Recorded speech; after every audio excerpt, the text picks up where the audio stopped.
mainit ba? Baka gusto nyo itapat natin sa inyo yung electric fan? Malamig. Ang dadaldal ng ating guest ngayon. Pero alam nyo yan, I think lahat kami here ay part ng Generation Z. And sa tingin ko, lahat naman tayo dito gumagamit ng social media, no? Lalo na ngayon na uso yung online shopping. Magamit ba kayo? Yes! Ano sa tingin, ano sa madalas yung bilhin nyo sa online? Ganda-gandahan, makeup. At saka mga pangdamit. Food, especially food. Saan naman kayo madalas bumili? TikTok. Dami vouchers. At saka daming reviews na nakikita sa For You page. Ayan, tanungin din natin yung viewers natin kung sa TikTok din ba sila madalas bumili. Pero yun, actually, ang very interesting niya kasi yung topic natin for today ay tungkol rin sa TikTok content creators and their influence in encouraging overconsumption habits. And tanong ko naman sa ating mga guests, ano kaya sa tingin niyo yung causes nito?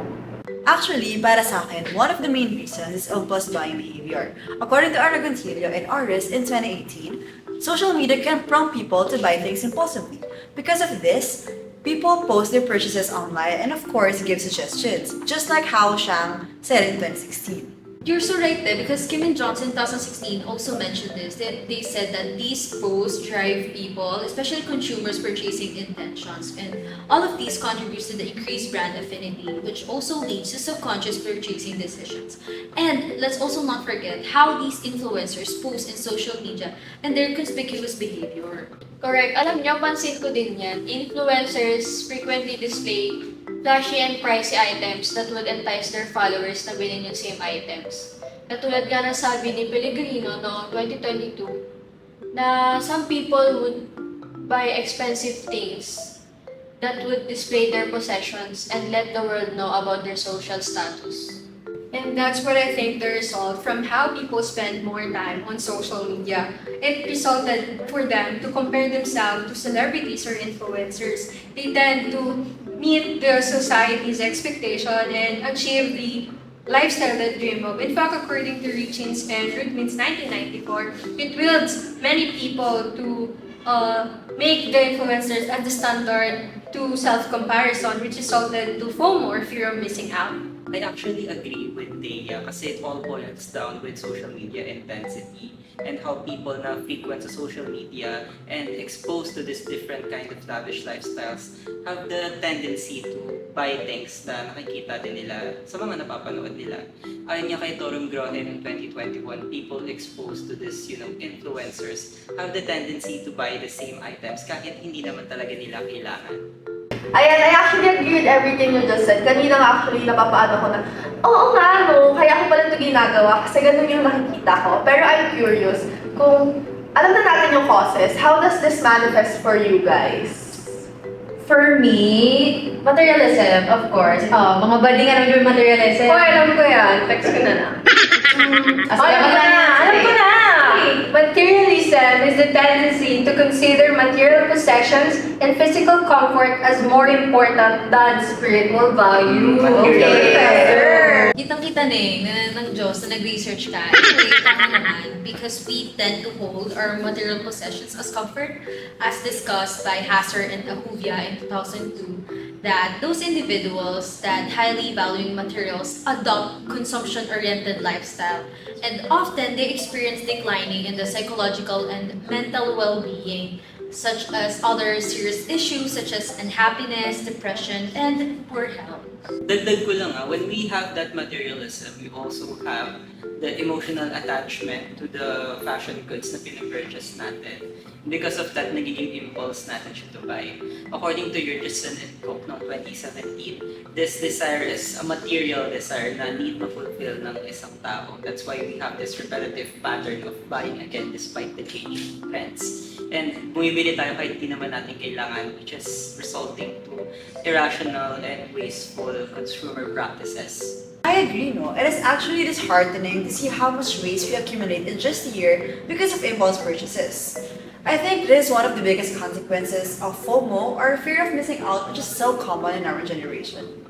Siyempre, sino ba naman hindi takot maiwan? Iba yun eh. Kaya nga, tama ka na muna, Neng. I'm talking about how the concept of wastefulness has gained significance in the recent years. According to Terzi and Altunsik, consumers have redefined consumption, often purchasing products with no practical purpose as fulfilling genuine needs. Another interesting angle to look at is how self-esteem affects consumption behavior. I once read an article from Mukhtar where he said that consumers with lower confidence level feels they buy things to boost their self-esteem or self-image. Yan kabagera talaga ang ating mga sisters, halatang nag-review for today. Pero enough na muna sa ating mga pa-main character na friends. Tanungin naman natin ang ating mga viewers. Don't forget to send your thoughts and your claims sa ating email, oaobservations@gmail.com para sa ating next segment. Kaya naman, just sit back, relax, and send your claims. But don't go just yet because we will be back!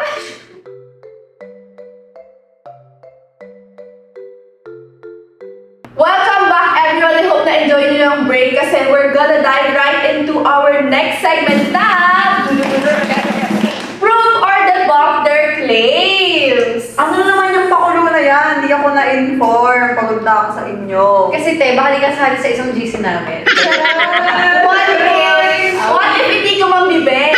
Kaya muna ako mag-explain. So, ang ating next segment, nag-send ng ating mga viewers through email ng kanilang mga claims and then ang guest natin can share their insights para ma-prove or ma-debunk itong claim. So, in short, we're gonna dive deep sa mga topics and mag-shed light sa mga issues na ito. Bigyan pa tayong trabaho ng mga viewers natin. Hindi ko namin kilala yan. Ready na kami, right? Right! Let's go! Okay, so for our first claim, one of the viewers said this. Influencers on TikTok wield significant authority over Gen Z consumption habits, thus affecting purchasing behavior with their credibility and authenticity. Aya and Thea, what do you think about this? I think it's clear that they really willed influencer over the purchasing behavior because of their expertise, authority, and rapport with the followers. As per Gazer 2022, in the research of Luang in 2022, they are trusted by their audiences because they really have the ability that significantly influences purchasing decisions. Yes, I actually agree with Thea. That claim was mentioned because Newman in 2015 observed that influencer marketing has become a powerful tool to engage audience, so they greatly impact brand awareness and sales. Ayan, thank you Aya and Thea for the very, very insightful comments. Now, Jazz, what do you think about this claim? The rise of influencer marketing has transformed how brands engage with consumers, with TikTok content creators emerging as influential negotiators who bridge the gap between brands and their target audience.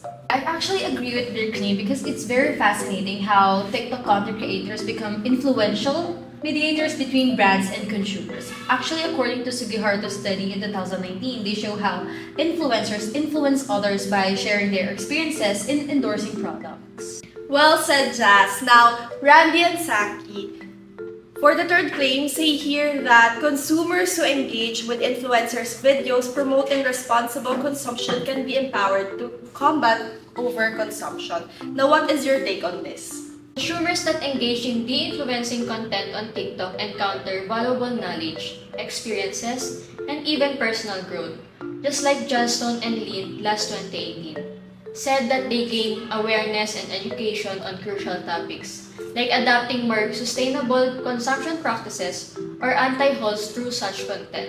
Yes, and Agay in 2021 also mentioned that users feel empowered to make informed decisions and contribute to responsible consumption after watching content like that. With the TikTok algorithm-driven approach, we can ensure that consumers who engage with influencer videos promoting responsible consumption can be empowered to, combat overconsumption. Wow, that was a great discussion for claims of facts. Tunay nga nakaka-encourage ang mga TikTok content creators na overconsumption. They can turn this power and combat it. Now, let's stray away from the facts and now focus on claims of values na sinend din ng ating mga viewers. Let's start?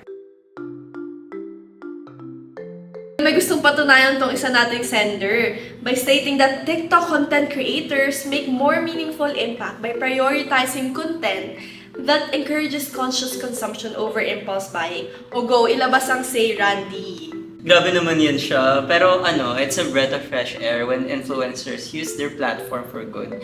Just like what Gwyn and Gwyn in 2017 said, that the influencing allows followers to come together and demonstrate their dissatisfaction with the content creators.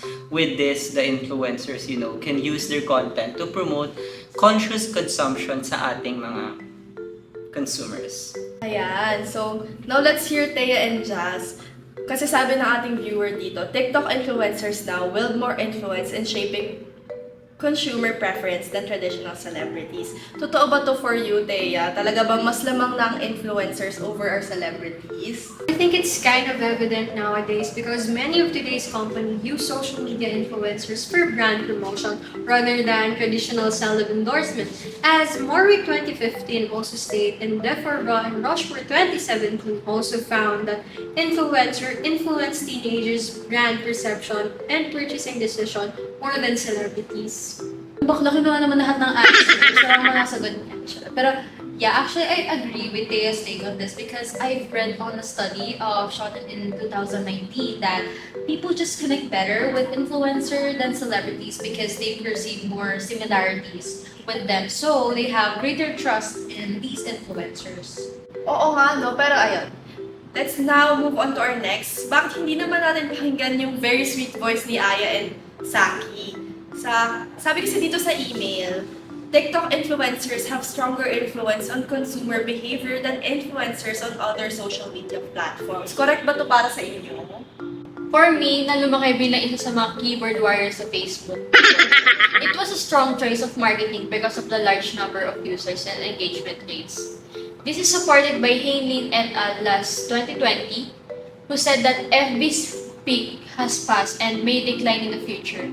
It now has the lowest user satisfaction. Right? As someone who belongs to the Generation Z, we saw other social media platforms grow through years. But now in 2023, the Chema mentions how TikTok outspaces other social media platforms in terms of growth in influencer marketing. So large sums of money are being dedicated to influencer marketing on TikTok. Okay, let's now try to look at this on another angle. I'd like to pick your brains. Pero eto, meron tayong mga series of screenshots from TikTok. Isa dito sabi, it is not within our responsibility as a normal civilian to fix climate change, and it is unfair to put that burden on middle class. Worrying about our products will make no difference to the environmental crisis we are facing. So, any thoughts about this? What an interesting sentiment, and this is tricky to talk about, because this is an example of a faulty analogy.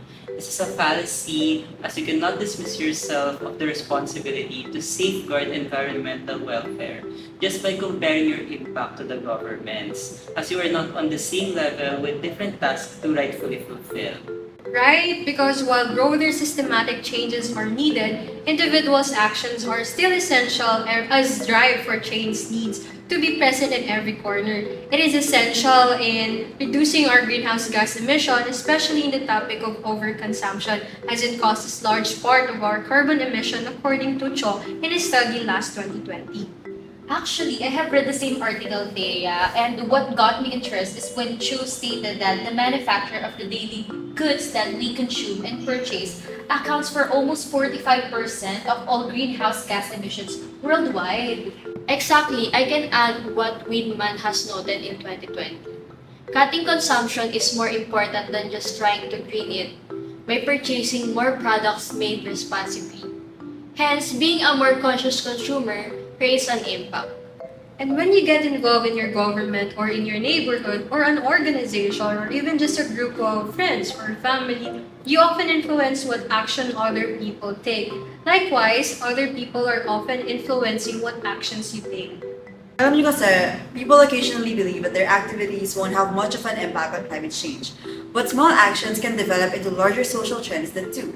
And little do they know, these social trends can be the driving force for change. Thank you so much, guys. Now that we talked about how our actions can be a driving force for change, paano naman natin, or ano namang magagawa natin para mabago yung nangyayari ngayon? Well, Althea, there's a lot to do actually, but we can start with producing content calling out influencers to promote Boodle culture in anonymous halls. Let's clarify this for our viewers. Why should we target this type of contents? Should be produced to make consumers aware of the dangerous path of materialism they are going to take if they keep interacting with lifestyle and Boodle influencers who only want to sell and make commissions out of the products they endorse and do not care about the well-being of their consumers and the environment. If you guys are familiar with the current aesthetic and microtrends that are very popular on TikTok, like Clean Girl and Cottagecore, which allow consumers to blend in with the crowd and stay current, customers will purchase the same items to conform to their idea of aesthetic. Unfortunately, trends come and go easily. So TikTok trends promote quick consumption, followed by the disposal of pointless stuff, leading to overconsumption. Exactly, Thea. Kung ang tao nga pinagkasawaan, diba? That happens to our trends too.